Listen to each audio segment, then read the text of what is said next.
Well, the carnival was over, and to say that I was chagrined, disappointed, frustrated, all shook up that somebody would steal from the class is an understatement. And I don't know why, but evidently something had been said or inferred the night of the carnival closing, the night of the carnival as it closed, that made me think that students were involved in actually taking the bear and giving it to somebody else. In other words, taking school property, one of the two major prizes, and giving it away to somebody that wasn't even in the school or in the community. Well, anyway, my common sense made me feel like, hey, this has got to be dealt with, and dealt with sternly, because you just don't do that kind of thing. And I was pretty sure with the levels of supervision that we had set up that we could get to the bottom of it, and I was really digging into it.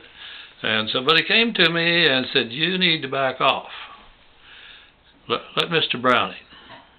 He's a little closer to the kids right now than you are, and let him investigate this and see what happened.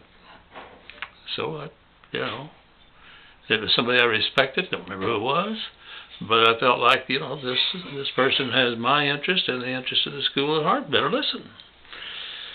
Well, Mr. Browning did his investigation.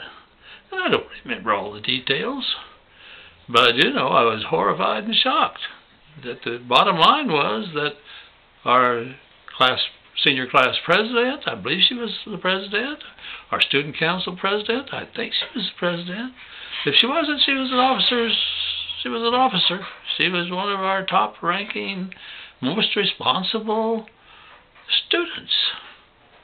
And according to what Mr. Browning told me, as I recall anyway, she had just decided to give that bear to a girl or girls that no longer went to our school but had been members of the school the previous year.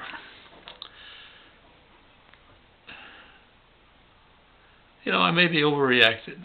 Looking back, maybe I took it too seriously. But boy, I did not see this as something like you give a few swats to somebody that puts muddy footprints on the ceiling. I sat her down and we had some conversation that amounted to this. You did something you shouldn't have done, and you're going to pay the price. Resign your jobs. You're no longer going to be the president of this or the officer of that. And you can forget about your senior trip. Well, actually, she handled this quite well. In fact, as I recall, looking back, I think she was very ashamed of what she had done and maybe thought, hey, fair is fair. I did a bad thing, I'll pay the penalty. Not everybody felt that way. Not everybody at all. One weekend, I don't know if it was a Saturday or a Sunday, I'm outside in the yard, or maybe I was told by my kids or my wife that somebody's driven in. Anyway, went out, and the girl's mother had driven up and was obviously upset about the whole thing and did not think it was fair that her daughter couldn't go on the senior trip. And I said, if I were in your position, I'd probably feel the same way, but she did something that absolutely is as bad as anything I ever heard of in the way of a student being disloyal to her school. Well, the lady pointed out, my husband's older than you, but he's a real cowboy, and he's tougher than you, and he's upset about it, and when he gets in town, if you don't change your mind, he's very likely to beat the crap out of you. She didn't use that language, but she got that message across. Well, she was calm in telling me that, and I was calm in listening to it, and I didn't get upset. She didn't rant and rave. The lady was a professional woman and handled herself very well, and left unhappy, and I saw her leave feeling bad that she was unhappy. But I sure wasn't going to change the decisions I'd made. And later, at one of the meetings of the Oddfellows Lodge, can't remember that little cowboy's name, but they were probably the oldest man in the lodge. A really neat fellow. I can see him in my mind's eye just as plain as day.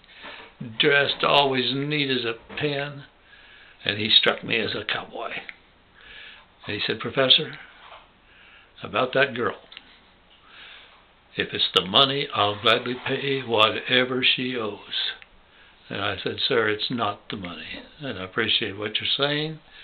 It's the principle of the thing. You can't steal from the school, from the class. Particularly you can't when you're the leader of the class and of the student council." So that's the way it ended up. Should go on the senior trip. Papa didn't come in and give me any trouble. The community had mixed feelings about it, and certainly I had mixed feelings. But that young lady, as I recall, never at any time was treated by me or by anybody else with anything other than respect, and she never did anything but give respect. I felt like, hey, this is a situation that all parties have accepted what is, except the bystanders and the parents. There'll be more about that. In fact, I'll just go to it next.